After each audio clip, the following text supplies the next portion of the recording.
coming up, the Mega Dance remix of I Could Eat a Knob at Night. Plus, of course, monkey news. Yeah, and you know, if you've got any monkey news, by the way, just email it in.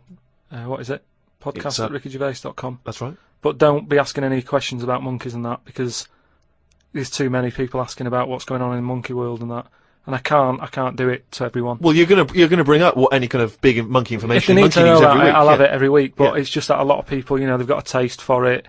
Talking of monkey news, if you want to learn more about Karl, we've just put up a big biography, and there's some pictures that you haven't seen before of Karl Pilkington, and you can go to rickygervais.com and check out the roundness of his head and some of his stupid ideas. Yeah. But anyway, talking of emails and that, right? Nick Decker, who's emailed from Australia, right, Melbourne. He's been going on about dolphins and that, problems with dolphins. What problems? He's just saying when that wind happened. What? There was like a bad wind thing going on, and not your Auntie Nora again. There was a load of dolphins in like a bay. Hold on, wait a minute. What bad wind? In America, they had that Hurricane Katrina. Yeah. Right. And there was like a little bay with dolphins in it, and right. like, with all guns on them and stuff. What? Whoa, rewind. What do you mean? Do you know dolphins? they use dolphins, don't they? They say they're an intelligent animal and stuff. Yeah. And they've got them all like, you know, they've all had the training. They're all like ready for battle and stuff. Right. Got like rifles on them. What do you mean rifles? How can they hold a rifle? How can they hold a rifle? No, it's sort of on a strap and that. What do you mean it's on a strap? I don't know what they kit them out with, but they're just ready for war. What are you talking about? Listen, though, that isn't the point. Don't worry about it. Oh, we leave that one, do we? That's not the point, so let's leave it. So they're swimming about. And that, yeah, in this with rifles and berets. Whatever they've got on. Yeah. Right, ready for battle and stuff. Yeah, ready for battle, yeah. The wind comes in. The wind comes in. Hurricane Katrina. Makes a wave and that. They get out of the little bay. Yeah. Still all kitted out with all the, you know, weapons. You're talking bollocks. Steve, do you want to look at the email? Well, there's no way. There's loads of dolphins now swimming round, kitted out with guns and that, with a strap. How can a dolphin hold a... Again, you've been watching Planet of the Apes. They just say, you know, they say they're an intelligent animal and that. Yeah. People are trusting them. Right? Brilliant. Look, here's a dolphin. Oh, he's trying to talk to us. What's he saying? He's saying, go ahead, punk, make my day. Look, you're talking shit. It's just news to say if there's dolphins, you know, if you see a dolphin in that, don't go, oh, it's friendly, because there's some with weapons now. So, I'm just reading it out on email, that'll cover it in that, so. Bollocks. And more animal stuff, right? Mm. Your girlfriend, Jane, right?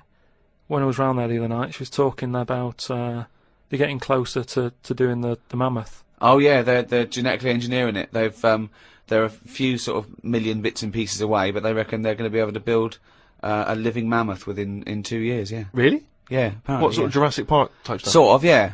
Yeah. What do you think of that, Karl? Do we need them? What do you mean?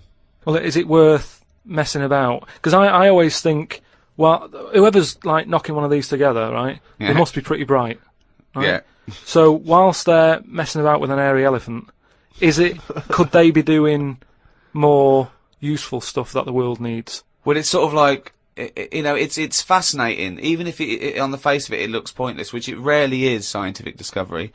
It's about conquering nature, isn't it? I mean, that's amazing, isn't it? That you could bring a mammoth back. What are the implications to bringing a mammoth back? You know, could they aid the workload? Could they feed the starving? You know, there's what, applications. So you're saying, well, I'm not bring saying it back anything. to kill it, to eat it? Well, I'm not saying anything. I'm saying that rarely is scientific discovery pointless and a waste of time in the greater scheme of things. We learn from this, don't we? The fact that it can map DNA of a mammoth, what are the implications there? Could we bring back, I don't know, Churchill? Could we bring back Nelson? Would we want to? Is it moral? That's another question. But the feet alone, and I don't mean its feet, I don't mean we can bring back mammoth feet. I could tell that was what he was thinking when his eyes moved.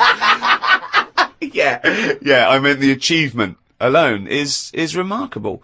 Putting a man on the moon, pointless. But what a feat. But don't you think... Not impressed by putting a man on the moon? No, we've chatted about the man on the moon, you know, some people like it, some don't. I'm not going to argue about it, do you know what I mean? If you were behind it and that, good on you. But I'm not that fussed. I don't think we've we've learnt that much from it. He went all that way, popped a flag up, came back. What have we learned about that journey since? We haven't really been back. We conquered space. We just conquered space. That's what we do. We see what we can do. Why climb a mountain? Because it's there. What's at the bottom of the ocean? Yeah, but I don't agree with people who climb mountain for the sake of it. It's all right if you've got to get over it, but don't go up and then go down again. Just go for a good walk. Well, I don't mind as long as they don't strain the emergency services. If you're a posh bloke going up the mountain in a beard and you get stuck, you're an idiot. Yeah. And then it's, people have to risk their lives going to rescue you because you wanted to laugh. I agree with that, actually. But don't you think the world's busy enough? It's like you can't hardly move. You know what I mean? And mammoths are taking up quite a bit of room if a load of them come back. We've already got elephants, which in my eyes are good enough. They do, they carry stuff about and that. What's going to be better, a mammoth or an elephant? Because I can see that one of them's going to have to go at some point.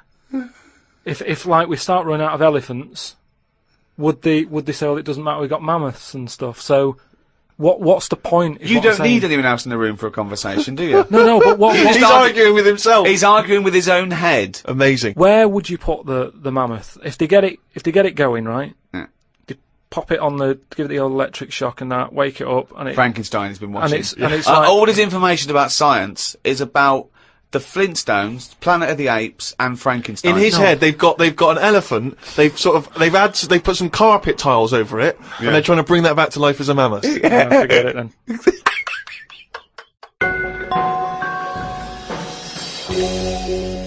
Karl, can we have some monkey news before I die? All right. Oh, chimpanzee that monkey news, yeah. This week, what I thought I'd do, right, because we're getting loads of emails from people who haven't really heard much of the monkey news that I've done in the past, right? And a lot of people are sending through one of the first ones that I did that was a good monkey news. I think it's worth hearing again, just in case you forgot about it, because it's sort of classic monkey news. I don't know if you want a different jingle. Well, no, I mean, it's just, if it's anything that you've ever said, it's not true anyway, so carry on. Well, it was a true one, because this is the one that, like, this is like world-known monkey news. A lot of people will send this through. It's the most popular one, right? And it's about this monkey that was knocking about called Ollie, right? It's called Oliver. Yeah.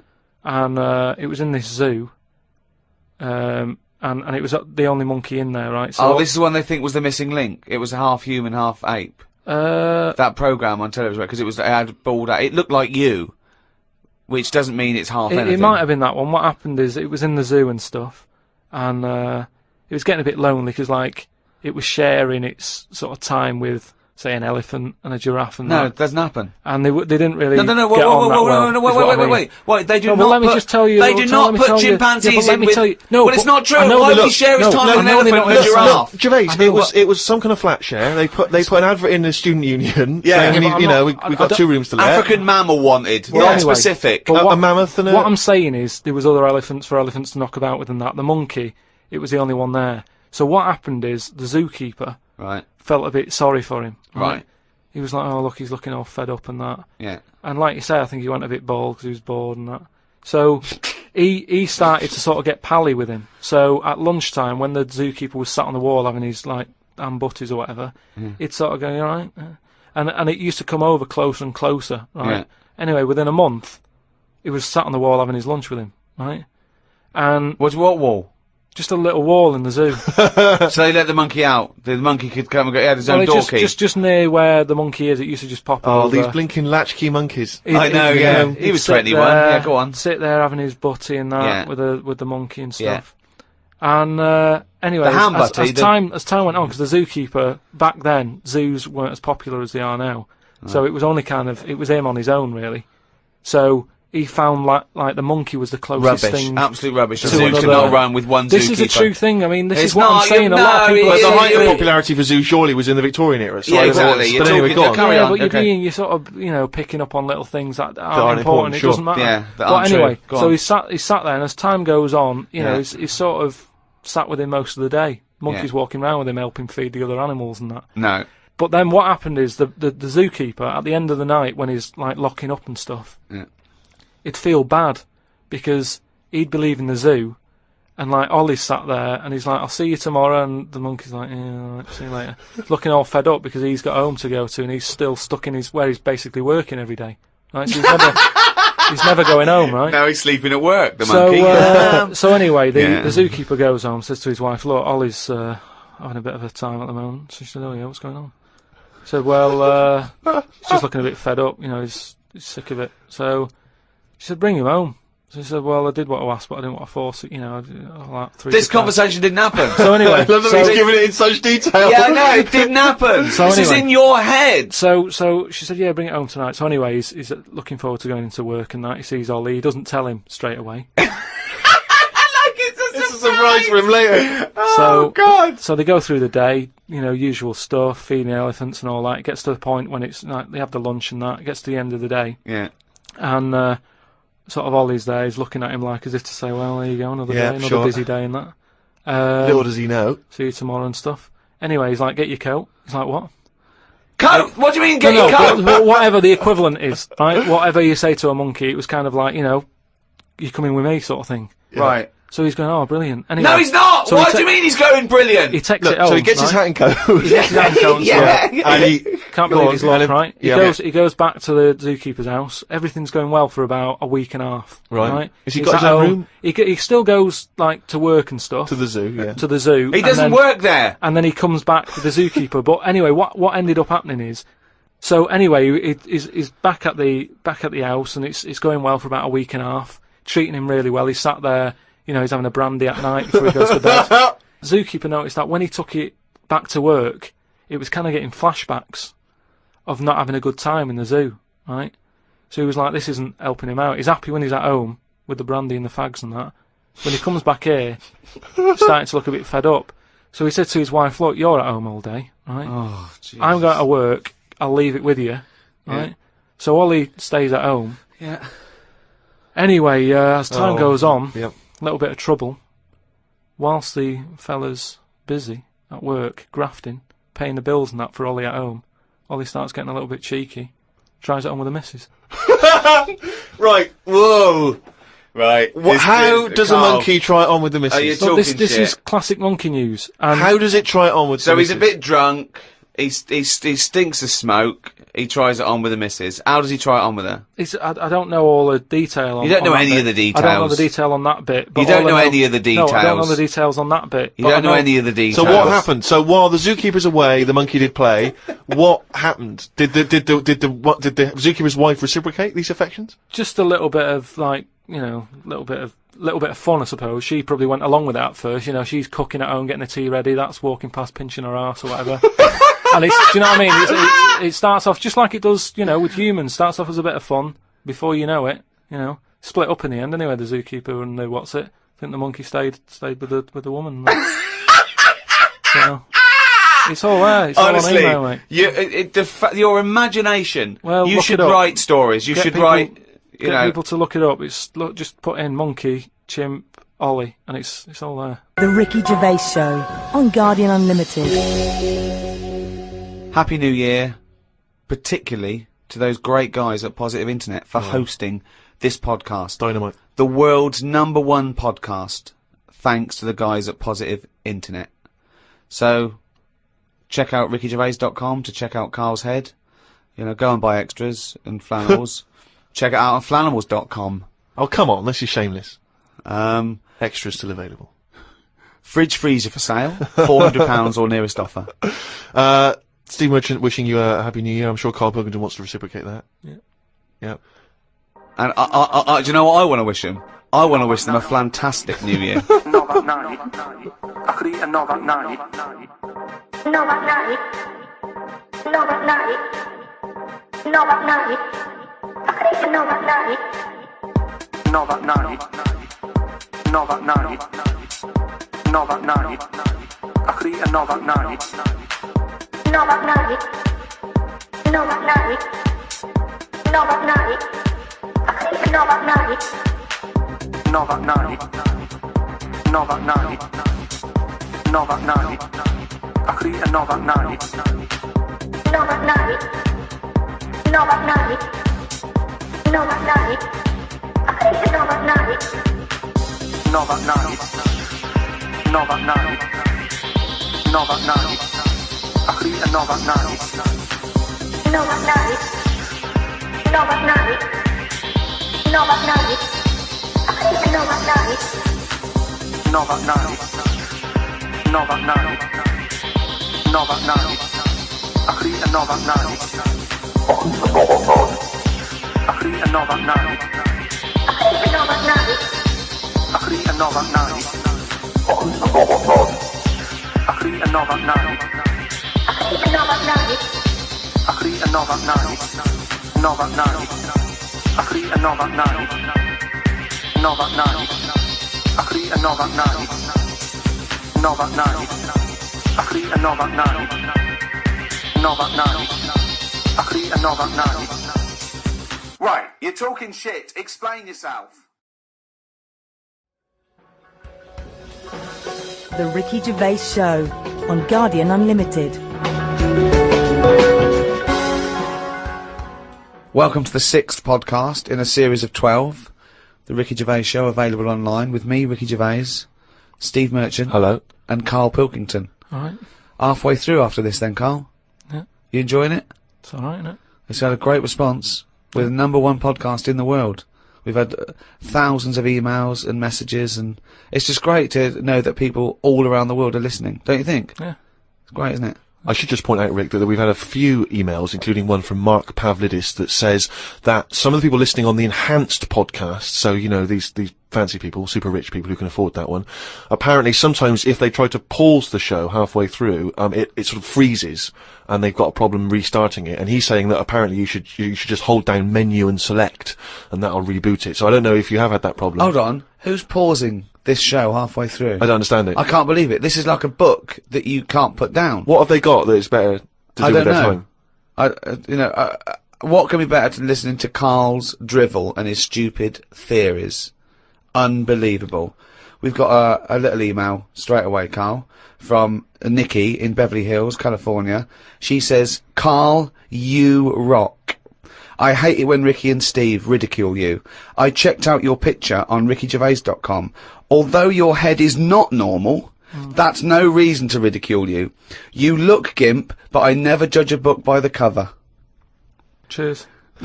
That's not what you've got to say. Well, it's only because I've got no hair, though, isn't it? That's why it gives that effect. No, it's perfectly round your head. It's perfectly spherical head. Your face is slightly too big for it. It almost goes over the sides. Perfectly round head. Pug little nose. Funny gimp eyes with no expression. Hangdog look. Like a little mouth, like a little lamprey, not formed, not human formed. The way your expression is like you've had a lobotomy. Your head goes weird at the back. It's got a little nod in it, like it's really strange, your face. And you're stupid. We've had a lot of emails saying that. I mean, I think he's just paraphrasing, but... talking of emails, you know, a couple of, I can't remember which show it was, but you mentioned, Karl, that you'd only recently seen a, Chinese homeless person. Oh, yeah. And it really surprised you because you'd never seen a never Chinese seen one homeless before, person. no. And I actually went along with that. I've still never seen a Chinese homeless person. Well, that's, other than obviously people contributing monkey news, the search for Chinese homeless people has been overwhelming on the email. People are just, I mean, people are actually going out looking for Chinese homeless people. Now, I can just tell you now that there's a few responses from Los Angeles, people saying there are quite a lot of Chinese homeless people over there because apparently there's a huge homeless community in Los Angeles. So definitely if you want to see them, Karl, that's the place to go. But we've had one from Vancouver, Canada, from a girl called Amy, and Amy herself is Chinese, and she says that she realised herself that she'd never really seen a Chinese homeless person. And although she says that apparently Vancouver has the first or second largest Chinese population in Canada, she'd never seen them, and she actually went for a walk around the Chinatown in her area looking for them, and she could not find any on that particular day. So again, Canada obviously not a place to go for a Chinese homeless. It was just a point, though. I don't want people sort of... Well, hold on though. Wait, I'll stop you there. Hello, Ricky, Steve and Karl. I live in New York City and have seen a Chinese homeless person. Not only is he Chinese, but he is also a midget. He's been living on the streets for the last 30 years. He used to dress in rags, but thanks to a coat drive, he's now wearing a fancy Adidas jacket, right? Now he encloses a picture. He says he gave him $10 to take the picture, and I've seen it, and he's a little Chinese midget fella. I'm just getting a bit worried that people are going out there sort of looking for these because you know. Well, that's what you anything could- requested. No. But all I was saying is, I saw one. I didn't start saying, "Excuse me, can you just give us a smile? I'm taking your picture." Do you know Well, we what I had mean? loads of pictures of people. I know, and it worries me a little bit. And I mean, it's not too bad about the one who took one of the little midget one, because you know, if he kicked off, it'd be quite easy to sort of hold him back. But I'm talking about fully grown. So is that your warning to people? Don't be taking pictures of fully grown Chinese homeless. Well, yeah, I'm just saying, you know, don't be messing about going up to strangers and that and annoying them and stuff, right? Maybe. Well, I think that's a good rule of thumb. Don't annoy them. But I mean, but that is a hell of a sighting, isn't it? We asked for a Chinese homeless, and they gave us a Chinese midget homeless. Many of the listeners are aware, Karl, that you're sort of fascinated by smaller people. Well, he's fascinated by difference, I think. Yes. I don't think he's having a go at people. You're not Never having a when you sort of stare at someone because they don't look like you, and let's face it, most people don't look like you. You're not having a go, are you? Well, it's like I say, first time I saw Steve, I was never having a go. It was just, oh, that's different. but you know, like you know, Steve, I was never having a go. It's just that thing of, oh, right, interesting. What do you mean? No, just you know, I've said before about when I saw Steve and what have you. Now I've got used to it, and Steve it's the got same. used to it. What you I don't know. Well, you know my feeling with this. I don't really know where he's coming but from. Steve with knows I'm not having a go either. it. Yeah. Karl used to carry around a book that was called the top 50 freaks of all time. Well, it's interesting you should mention that, because we actually had an email from Richie who says that he's been a fan of ours for many years and he's listened to lots of the radio shows we've done in the past and things. And he says, of all the people you've discussed, Karl, in the past, including some of the people from your you know, odd magazines, who would you most like to spend the day with, of all those people that you've encountered? Favourite of all. Well, certainly who you would want to spend time with, who you feel would be the most fascinating, the most interesting. You know, I mean, let's just recap on Well, some there's of Pillow Man, the bloke with no arms, no legs that can roll a cigarette with his mouth. Yeah. No, not impressed with it. That's not sufficient. What about the three-legged juggler? So hang on, let's just recap for new listeners. This was a man with 3 legs? 3 legs, right? Right. And it said his job, he became a juggler. Okay. Not using the gift that he'd been given. What would you what you suggest? Anything. Running, swimmer. Just, you know. Yeah. But yeah, What else what are was the there? others? What are the other ones? There was a picture of a gentleman, you were fascinated by him, he used to play the piano. Oh, he's got a tiny head, doesn't he? Yeah, that's that. That's the one who he sort of ages fast. Right. So like every other week he's having a birthday and stuff. And yeah, that was weird. He's not having a birthday every other week. His body's just aged, so it has the appearance. His biology is sort of like he's 70, but he's only like 15. They don't have a birthday every week. You idiot. But yeah, I don't know about knocking about with one a long time though. That's Only for a day? yeah. Suppose it depends what I'm up to. Because if we're going out and about, the Pillow Man would just be a bit of a drag. Whereas if you're going for a walk across, the 3-legged guy, ideal. So yeah. The Ricky Gervais Show on Guardian Unlimited. Lots and lots of people emailing just with questions for Karl. People just want to get his opinion on stuff. So if you have questions for Karl, keep them coming in. podcast@rickygervais.com. We can't really reply to your emails, but we do read them, so we really appreciate them coming in. Just a couple of quick ones for you, Karl. Wendy says, if Karl had to eat the same dinner every day for the rest of his life, what would he eat? She mentioned this because she was having Christmas dinner and it was a big, she loves Christmas dinner. It's the trouble with Christmas dinner. I mean, the roast dinner is the king of dinners, and the Christmas dinner is the king of roast dinners. Yes. But you can't have one every day. No, it's absurd. But it's brilliant. We have 3 meats in our house. It's unbelievable. The amount of meats is just amazing. It's just a plate of meat. It's just meat. With one Brussels sprout, one token Brussels sprout and the gravy. Oh. You see, it depends, doesn't it? I mainly eat just so I keep going. I'm not that bothered about, because I don't really taste it anyway. I just shove it down. You're like like a horse? But at what point did it become important that things were sort of, seasoned or garnished to go with it and stuff? At the end of the day, we're all eating, aren't we? So you can move about and that, and you've got energy. Well, we need to know what we're tasting, don't we? Because we need to have certain things. We need sugar, we need salt. So we need to know what they taste like to know we're getting them. No, your body now we've craves got them. chefs, so leave that up to them to make sure we're getting I thought you were enough talking about an evolutionary standpoint and how it evolved. Not there was a little Do you chef. think that's likely? No, but leave it for them to make sure, we're getting safe food. I mean, to be honest, it annoys me the way people worry about food now and how there's so much to choose from. I think it's got out of hand. I'll watch... Any form of choice really worries you, doesn't it? No, you don't like choice. No, choice is good, but not too much. It's like with anything now, if you go into a toffee shop, there's like loads of different... Where are you going to find a toffee shop? You're in a fairy tale. Yeah, you're in a Dickens tale in the 19th century. You're in Shrek. And you go into a toffee shop. What's your point? You go into a toffee shop. What I'm saying, you go into a shop full of toffees. You just come from the candlestick maker. Right? You go in there and there's just too much choice. It's like, what? And I can stand there up to like 4 minutes, sort of going... Up to 4 minutes. So specific. 4 minutes. So he's in a toffee shop in a top hat. Well, he's only got 4 minutes. He's only got 4 minutes because he's got to get down to the pea green boat that he's sailing off in. No, good morrow. Well, forget the toffees. Could I have some of your finest Oxfordshire toffees? So you'd prefer it was just one selection of toffee? That's all they've got. Well, maybe two. What I'm saying is, right, there's now too much choice. Whenever you get a menu in a restaurant, it's not like you don't just go, oh, right, what is the? Yeah, I'll have that. There's too much. It's like a book now, isn't it? And you look at it all. And then you've got to that point now that people are even taking a risk when they're eating. What do you mean? In Japan or China or something, they're eating that fish that if it's not cooked right, it can kill you, right? Yeah. Not worth the risk when there's so many other fish. Yeah, I agree. Why have mackerel, have a bit of cod or whatever. Yeah, as soon as there's a risk, take it off. Take it off I agree. Menu. I totally agree. Not worth it. We've got a fish that might or might not kill you. Well, is there anything that definitely won't kill you? Yeah, but a chicken won't kill you. I'll play safe then. I'll have that. I love that. I love the chicken. That's what I'm saying. The Ricky Gervais Show on Guardian Unlimited.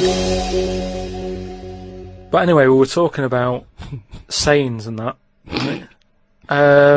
Stitching time saves 9. Don't. I'm never going to use that. I don't think anyway. Right? Okay. Suzanne. You're never going to understand it fully, are you? Suzanne repairs me stuff anyway. So it doesn't really matter. But what about the one? About the one in greenhouses and that? People who live in glass houses shouldn't throw stones. Yeah. What? Does that confuse you? You've never understood that one? No, that's a lot clearer, isn't it? It's sort of saying, don't be chucking stuff about if you're surrounded by glass and what have you. Yeah, but don't forget, it's an analogy, it's a metaphor, it's not to be taken literally. It's not really just talking to people who live in glass houses. It's saying, hang on, sorry, before you say that, Rick, I'm intrigued to know if he's fully got to grips with this. Okay. Just give us your explanation again of what you'd take that to mean. Well, just don't be chucking stuff about, really. So, well, if that was it, they just say that. No, but that saying's been around a lot longer than we think. That's when people probably did live in basic glass houses and stuff. No, whoa, what they mean now. Now he's ever lived in a glass house. So cavemen went from rock to a nice crystal structure, did they? What are you talking about? When did people live in glass houses? What they mean now, when that saying's used now, they mean sort of, plasma tellies, ornaments. No, they don't. You're saying don't chuck stuff about because you'll break it. No, it's not about damaging your own property. They don't mean you're inside the glass house throwing rocks inside your own glass house. It's a metaphor. It means don't be having a go at people if you yourself have got more to lose.